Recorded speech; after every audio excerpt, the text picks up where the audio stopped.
Hey everyone, welcome to another edition of The Bullet. My name is Paul Lathrop. I'm the Deputy Director of New Media for the Second Amendment Foundation. Joining me today from the Gulf Coast of Louisiana, Rob Morse, who I convinced to stay above water today. Rob, thanks for coming on the show, man. I took one for the team, Paul. Glad to help. All right. And I got to say, just on a personal note, today, or not today, this week I found out just how much fun being underwater is. I've just been having a blast this week, and Rob, think that now we got something more to talk about every time we talk. I'll trade pictures with you. It sounds great. All right, let's go ahead, and but as we get started, let everybody know that if you want to comment on anything we're talking about in the show, if you're watching the Polite Society Podcast Facebook or YouTube feeds, go ahead and comment there. If you're catching us anywhere else, go to the Twitter machine and tweet with the hashtag #TheBullet. We'll get those comments as well, get them on the air, and we'll talk about your comments as we go live. Rob, first one, I didn't get a chance to put this one on the air on Monday. It was out there, but I didn't do enough research on it. But we've got a story out of El Paso where there was a 18-year-old that started shooting up a mall, Yes. and it turns out a concealed carry permit holder, or license to carry holder as they call them in Texas, stopped the guy, and then an off-duty police officer who was working showed up, and they worked together to treat the wounded, and that included the attacker. This is another instance, Rob, of a good guy with a gun does something the other side says never, ever, ever happens. A good guy with a gun stops a bad guy with a gun. Trauma training. Paul, you used to be an EMT. That's a drop in my 3 or 4 classes are a drop in the bucket to what you could do with your hands.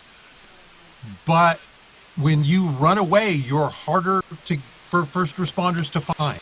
That was the kid who died. So everyone else treated promptly, including the murderer, made it to the hospital and survived. Yes. Well, I'm gonna...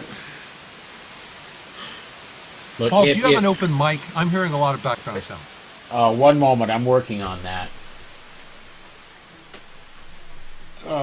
This window is not easy to close. You don't It's It's the wind wow, outside. It's nice to be in the tropics, huh? It's not easy to close windows that are always open. So, Yeah, okay. unless the rain comes in sideways, you leave your windows open. But anyway, They're in the back room until they hear the all clear. Yep, absolutely. And I'm getting comments, and I understand. I have to apologize in advance. Looks like the streams going out are sketchy. So Okay. Sorry, guys. yeah. And my take, and there's somebody on Facebook that's also saying, Billy Cummings is saying on Facebook side that the upload is a little sketchy, and that's internet down here, and I'm sorry. I'll tell you what. You want to degrade my video? That might give you a little bit better bandwidth. I will give it a try, and also keep in mind, everybody, that Rob, key 34. We did not lose our rights in one step with the 1968 Gun Control Act. It's been 1,000 cuts to tantrum because we don't get everything back all at once. Paul, maybe, and you and I know people who call themselves 2A advocates for whom nothing is ever good enough. They raise money constantly saying they are the one true non-compromising organization. Totally wrong. Okay.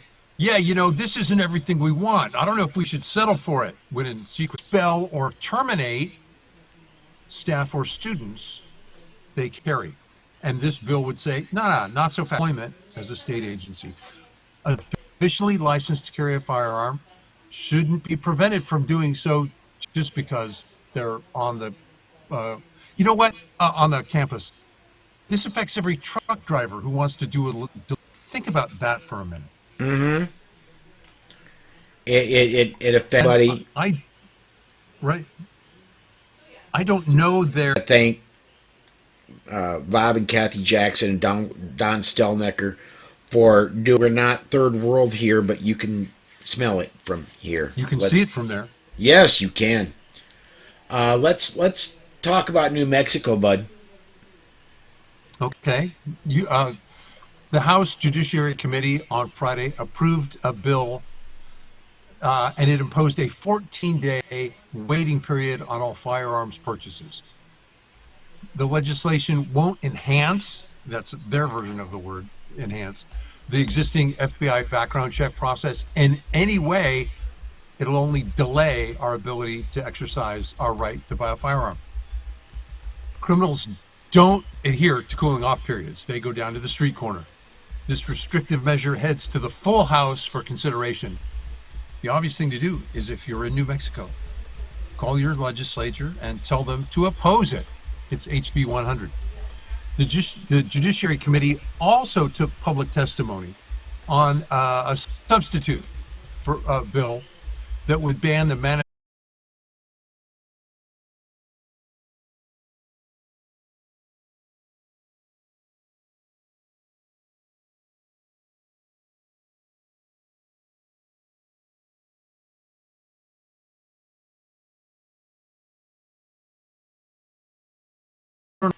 owner of any of these items will have to register them with the DPS, public safety, prior to March 1. But next year. Okay, so not as crazy as it sounds. To maintain, or they have to transfer them out. Wow, Paul, this is serious.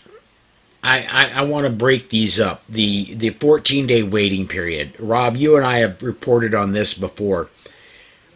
In recent studies, the time to crime from when a pistol or from a firearm, even these days, you're more versed on it than I am because you do self-defense gun stories and pay attention as you write them.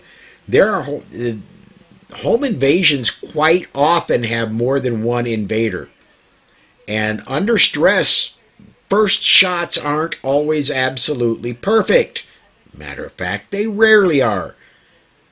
How many? I mean, it's wonderful that they know how many rounds I'm going to need before I do. The average number of criminals involved with a home